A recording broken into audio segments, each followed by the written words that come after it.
What's up, tribe? How you guys doing? This is going to be your review for Growing Up Hip Hop Season 5, Episode 6. Now, let me be clear with you guys, okay? I have started Growing Up Hip Hop a few times, maybe twice before. And I usually end up not finishing the season because at a certain point in the season, the episodes get so either boring or the storylines are so whatever that I just am like, but I promised myself that if I started this season, I was going to finish. And y'all asked me, well, people asked me to do it. So I'm doing it and I'm going to finish. But this episode is where I would normally quit. This episode was terrible. But let's run through it. We start off where we left off last week with TT and Sam. And TT finding out that Sam is going around telling everybody that he in love with her. I mean that she's in love with him. We're waiting for this huge explosion. TT about to cuss him out. It's about to be an issue. She gets up. She's like, look, I need a few minutes because I'm so pissed off right now. I just can't talk. And that's the end of it. Like, she really doesn't even really confront Sam. She was just like, oh, really? I'm in love with you? He was like. And then she's talking to Egypt. And Egypt is talking crazy. I mean, I just don't know what's real anymore. I mean, I just don't understand. Because he done got in her head that TT really likes him. And she's really believing this bullshit. Like, she's really buying into it. She was like, well, I mean, I know you don't. I mean, I know you're not attracted to Sam. I mean, I know that. No, you don't. No, you don't. You are believing what the hell Sam said. You are buying into this bullshit. So then she says, well, I mean, I know you don't like Sam. And TT's like, there it is. We can stop right there. We can agree on that point and move on. And she walks away. And that is the end of it. And I was like, really? That's where we're going to end this? Sam is basically saying that you want him and that's the reason why you... And that's where we... Okay, cool. Whatever. Then we have Boogie.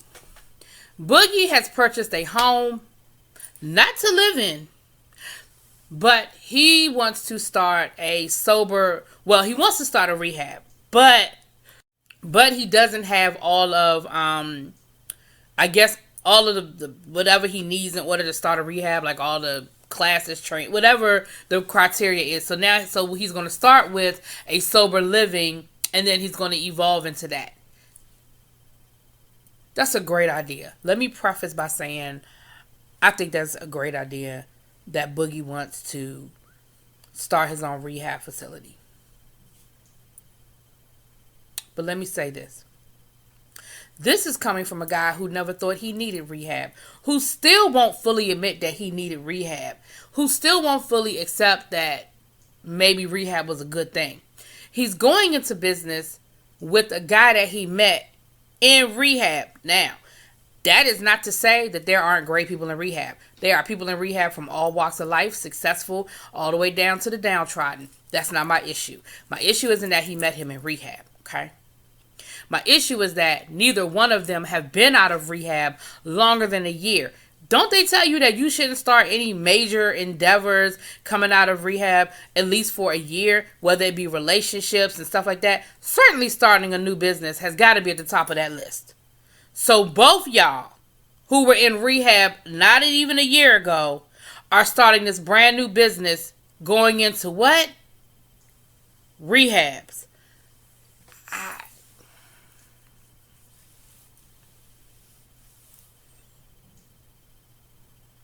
So Dame comes over.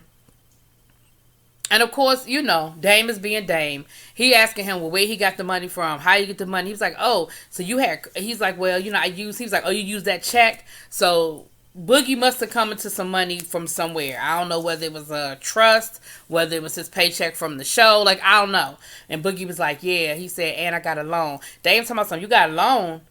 Oh, so you done had credit all this time? And I almost felt like when he was saying it, it was like, damn, I missed the opportunity to fuck up your credit. Like, that's how I felt like he was saying it. Like, oh, so you had good credit all this time? Like, first of all, why you acting shocked that people have good credit?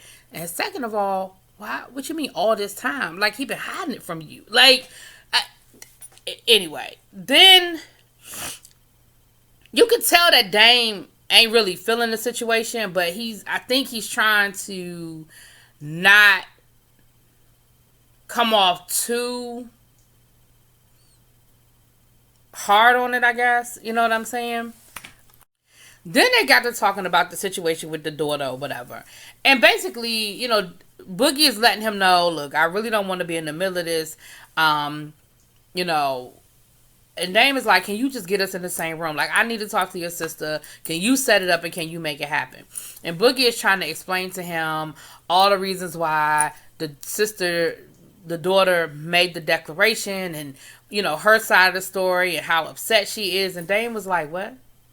He was like, she mad. She upset. He was like, she's disrespectful to me. Like, she cussed me out in the car that I bought and then drove off. He was like, nah, that's not cool. That's not okay. He was like, that's white people disrespectful.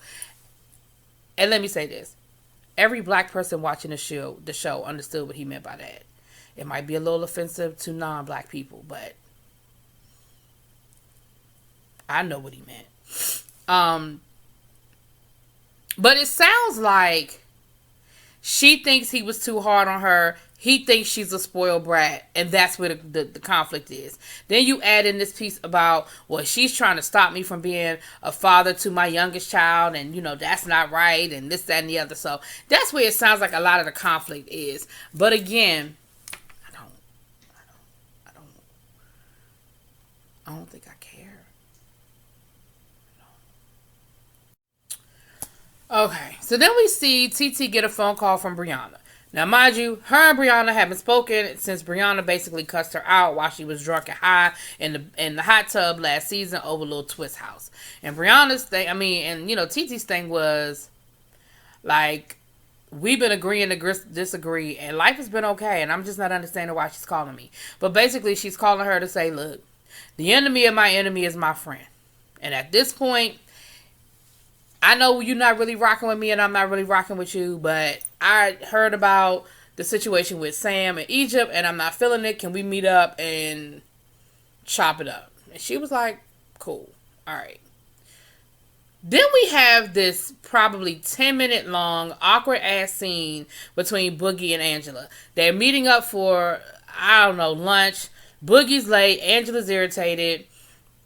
Then we see them hanging out or whatever, and she's talking about you're late. He was like, I'm sorry, traffic. She was like, if I can get here on time, you can get here on time. And then she keeps reminding him that it's not a date. It's so awkward. Like, it's like they can't even have a conversation. And then they end up going to a photo booth and taking pictures, and he don't know whether to sit down next to her or not. It was weird. It was awkward, and it was boring. We know that Angela Simmons has absolutely no interest in dating Boogie. And Boogie, you have absolutely no shot in hell of getting past first base with Angela Simmons. And she done told you 20 times, this ain't no date. Basically, I'm just here so I won't get fined. I guess this is something they wanted to do with the storyline, so I'm going to show up and play nice.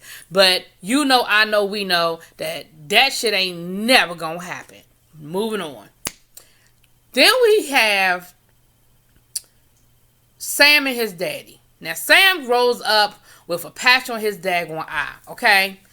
And come to find out, this fool was playing with BB guns in the house without any type of protective eyewear. He said, yeah, the guys were like, we should put on eyewear, but I was like, nah, we good. And then I'm the one that ends up getting shot in the eye.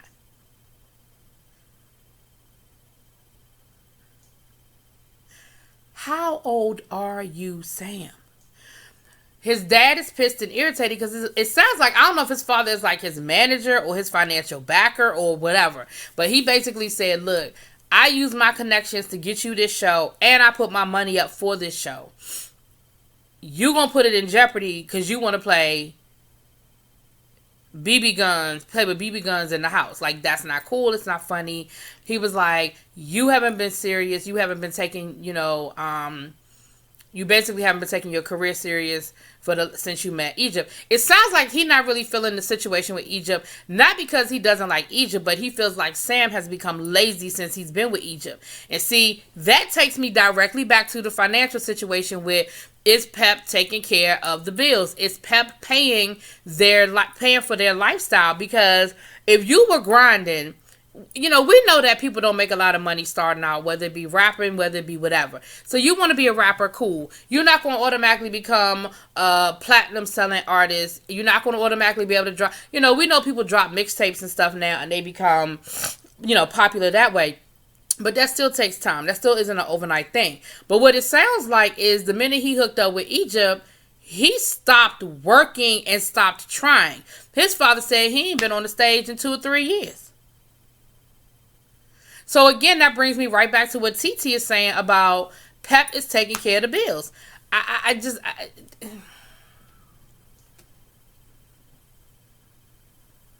Sam, this scene, in my opinion, this scene sort of solidified what everybody thinks about Sam and how he's living off of Egypt. Because you haven't even been trying to do music and make music since you met Egypt, but you supposed to be a rapper. Egypt is a singer. You're going to put her on these songs. You're going to do this. You're going to do that. But it sounds like ain't none of that going down. Anyway. But I'm kind of feeling his dad a little bit because his dad was kind of giving it to him like, look, you playing games. You're lazy. You're being lazy. You playing games. It's not cool.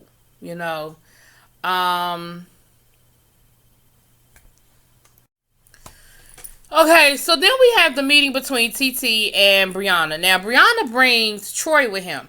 Now, if you go back to your memory bank to season 2, when Pep became like a main character on the show, Troy was her hairdresser at the time, also friend.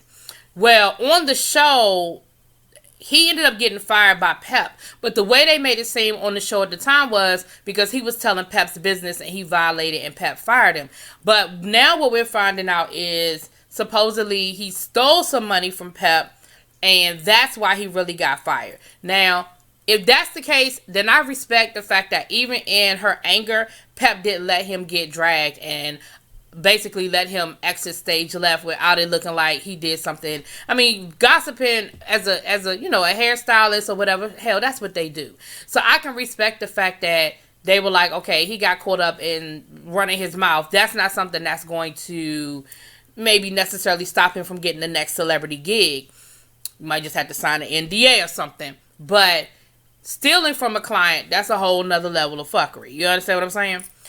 But so TT was immediately like, oh no, hell no, no. Pep is my cousin / my friend, and I know how you did her. And Brianna, how you gonna, ambush me with this dude? Now Brianna was like, look, I know y'all wasn't cool, but I didn't know it was to this level. Like, first of all, that was a couple of years ago. I'm thinking it's over. And then Brianna was like, oh, no. I mean, TT was like, oh, no, it was deeper than that. Like, it's not just, oh, he was gossiping. It was, some money involved. And so, Brianna really looked like she didn't know. And her thing, even in her confessional, she was like, yeah, I'm not even really here for Troy all like that, but we just have a common goal. And the common goal is, how do we get this dude? How do we get Sam away from Egypt? All of them agree that Sam is a user. He ain't about nothing.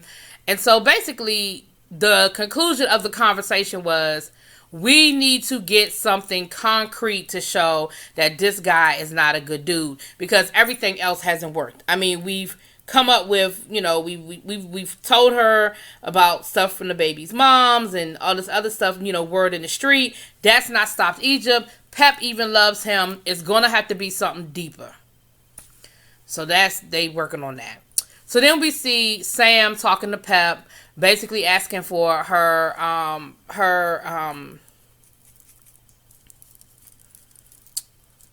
approval for him to ask Egypt. And of course, she's here for it. She loves it.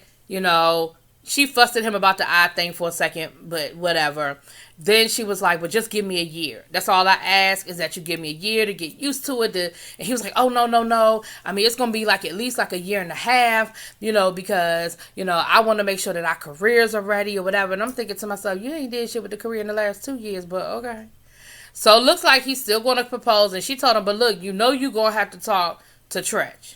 Like, you got me, but that's daddy. And she's, princess. So I can't do nothing for you about that. You want to talk to him. And so, of course, he's like, yeah, I know I'm going to have to do that. And she was like, I mean, I hope I would be nervous if it was me. So you better get it right. So that was pretty much the episode, y'all. I still found 15 minutes out of that thing. But anyway, let me know what y'all think. Drop it in them comments. Peace.